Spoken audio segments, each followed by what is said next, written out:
What is up, my constituents? Back with another video of the Nissan Frontier.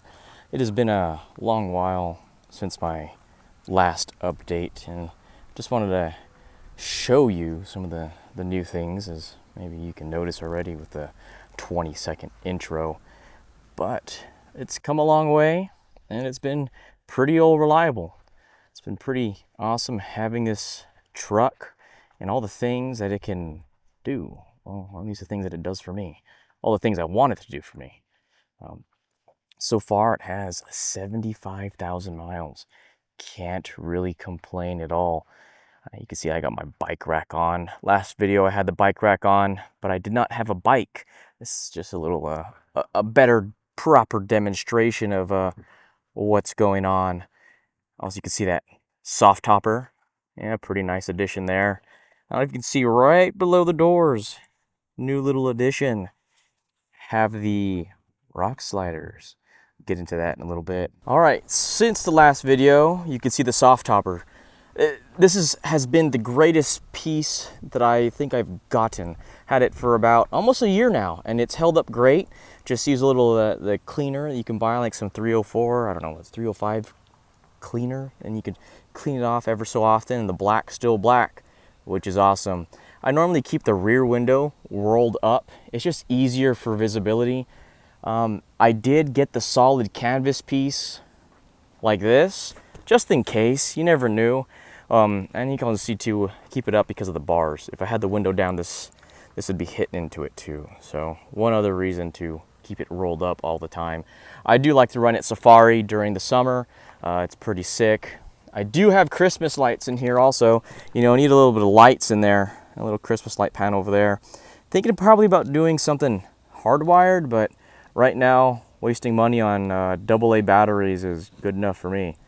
It gets pretty hot in here. I would not advise to keep your animal in the back in a crate or a kennel back here, because it does get hot. You know, put some type of mobile fan on, roll up the sides. Don't keep it shut thinking they're going to be nice and cool. They're going to be sweating their balls off, and that's not going to be cool.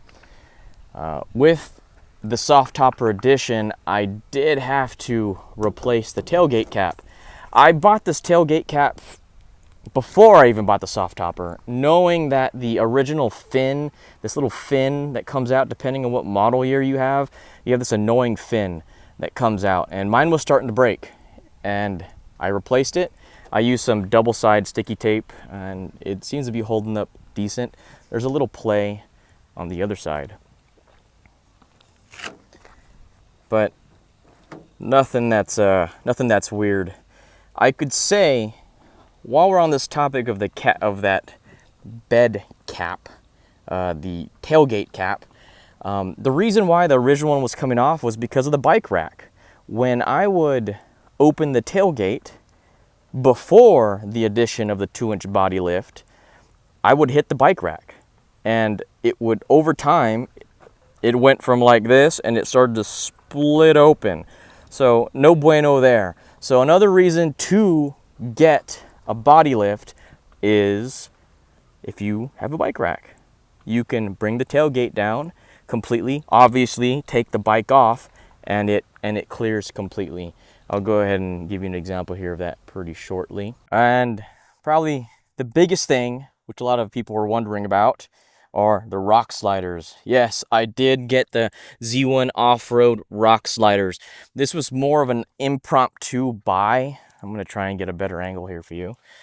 You can see that angle. It doesn't come directly straight out, which is actually nice. At first, I had my reservations about the angle, thinking I wouldn't be able to use it as a step, but when I see these 0-degree kickouts, it looks kind of goofy, and I thought, man, I'm not going to be able to use this as a step. So it came, and with this rear cutout right here, I'll open the door for you. I mean, you get a decent amount of room on there, so that's pretty sick. Can't complain about that. If you're wondering about this tape, I was caught between using black tape or this clear tape, and this is just grip tape that I got from the local van store, and I just put it on in different pieces, cut it. This was the best solution for me, was to have it in the more hot spots where I knew I was going to step. It helps great during when it was raining. And also washing the truck too. I'm not very tall, so this does help me. Let's open the front door for you to see. But yeah, pretty sweet. Helps to get in. Obviously, I have to use my left foot to get in now. Left foot in. Up. Yeah. Pretty solid. Gonna bring you around to the other side real quick.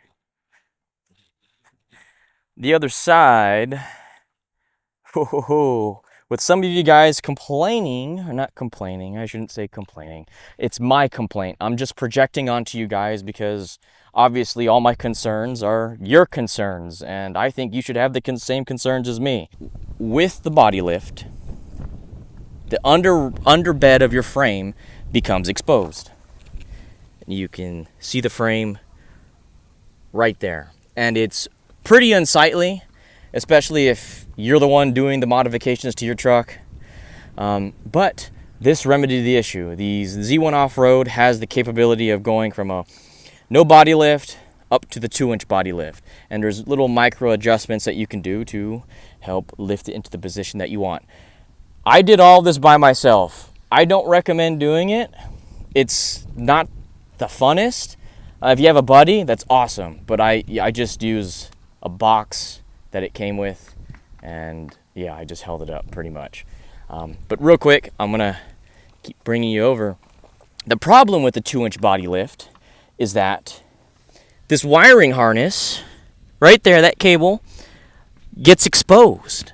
And so pretty much I was riding around for a little over a year with the wiring harness exposed, and it looked so goofy, and I always thought someone's gonna come around and cut it. No, thank goodness that did not happen. But yes, with this, with the rock sliders, it is now hidden.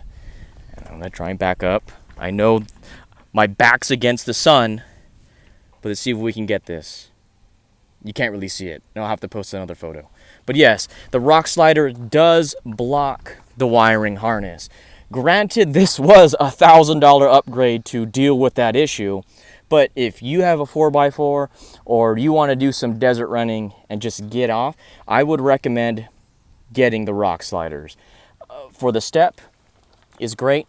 I wouldn't go 0 degree unless maybe you have some type of disability that requires you to have a lower, flatter platform. But if you're able-bodied man or woman, this degree should be good. I don't remember if it's 20 or 25. Someone will correct me in there. But yes, these rock sliders resolve the issue for me of the exposed wiring harness. Fantastic.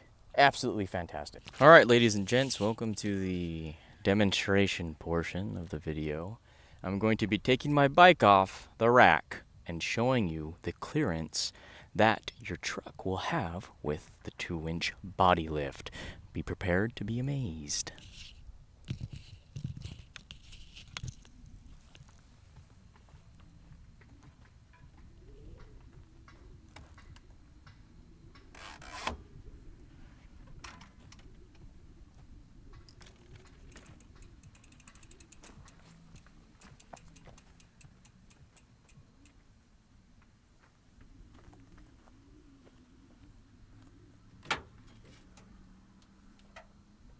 See, now I hope you guys might be able to appreciate this.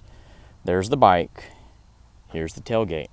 I couldn't do it with one hand. I tried. But look at that. That little plastic piece there is the cup that holds the front wheel in place.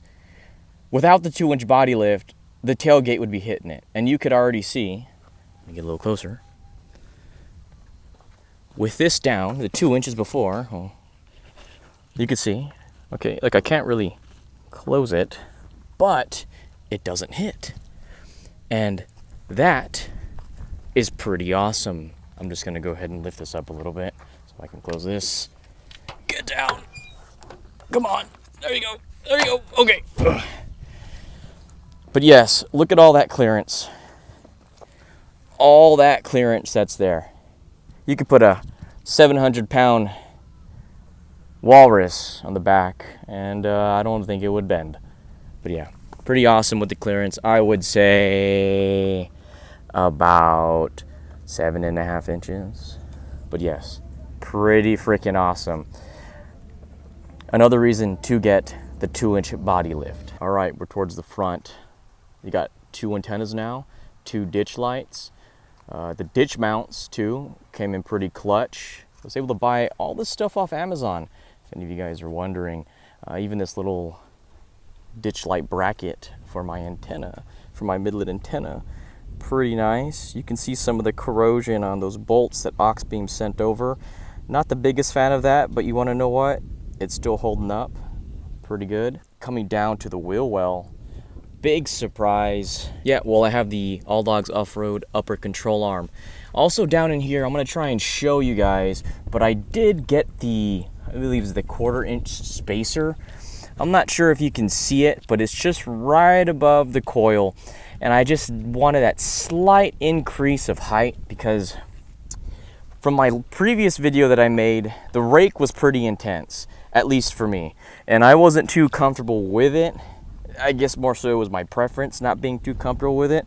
I'm gonna try and get as level as I can here. Maybe you guys can spot the difference. But that is the sitting rake now.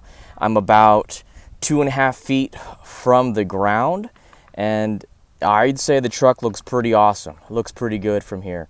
And overall drivability, overall comfortability in the truck, no more coil bucket contact, which is sweet. Was able to get the custom alignment done. I think I have the spec somewhere. I could put a picture or post another little video about that, maybe a short or something about the alignment that I had done. But yeah, great. Overall, you know, I was able to knock this out pretty quick after, you know, messing with the Nissan suspension, especially the driver's side, is pretty of a pain in the butt. And as many of you guys know, all right, the upper control arm bolt had to flip. Here's the nut side and then the other fixed side, and I just swapped them over. That was a pain. Did not like it. I didn't grind anything off. I did have to take off the steering thing here and, you know, do all mess with that. That was not fun. That's one thing that I do not like doing, messing with, but there is a little technique to that. For those of you asking about the body lift's doing all right. Towards the back is kind of where I have a little bit more of my issues. I guess that it's more of a cosmetic issue, but there's a body lift and there's the original bushing. You can tell that it's kind of funky looking, and that's pretty much how it is towards the rear and on all the sides of the bed. Try and get in here for you guys. Let's see, can we see in there? There you go, right there to the left. It's kind of, you know, fraying. I don't think it's that big of a deal if I do have to take them off later. All right, before we get inside, just want to show you, I did buy some AVS vent shades. These are in channel and they've held up great. Pretty awesome. Use them pretty regularly. Add a different look to the truck. A little more sleek, slimline. Not too bad. I'm very particular in the upgrades I do to my truck. Some of them, you know, you see trucks driving around and it just doesn't look right. This looks right. The in channel, out channel, I don't know about that. I do not take my truck through the automated car wash, especially with the soft topper. I don't even put soap on this.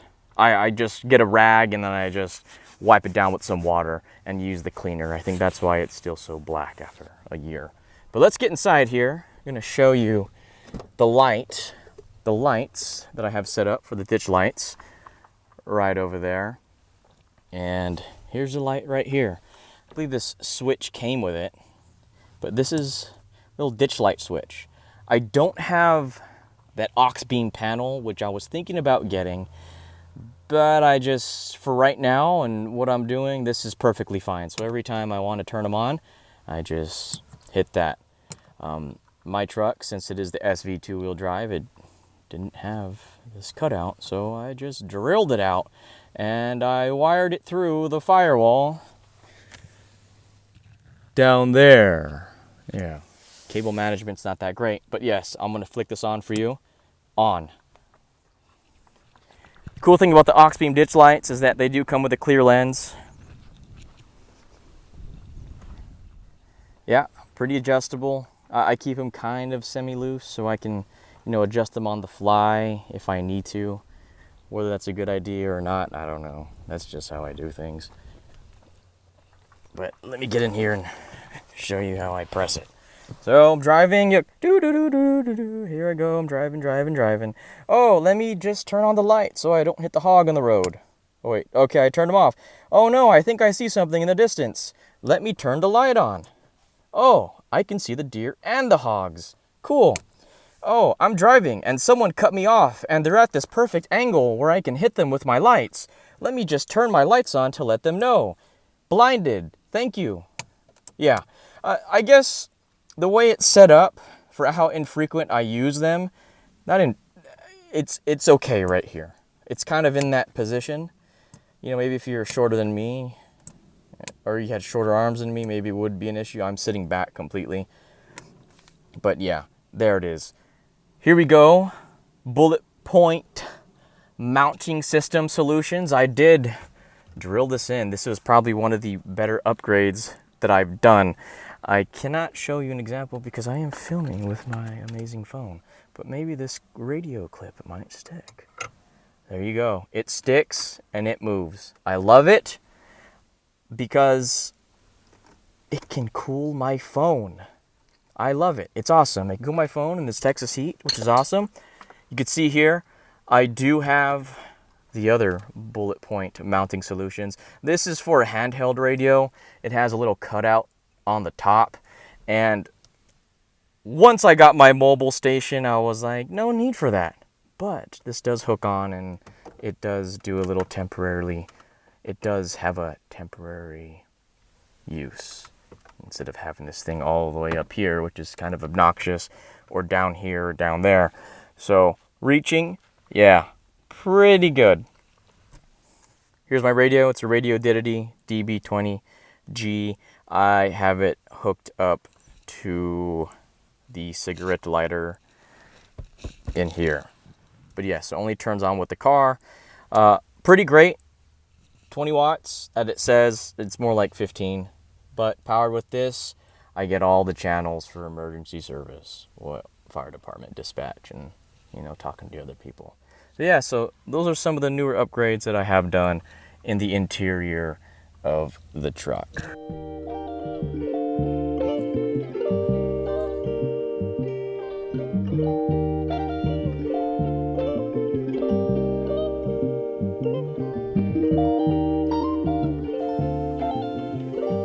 Well, that's it.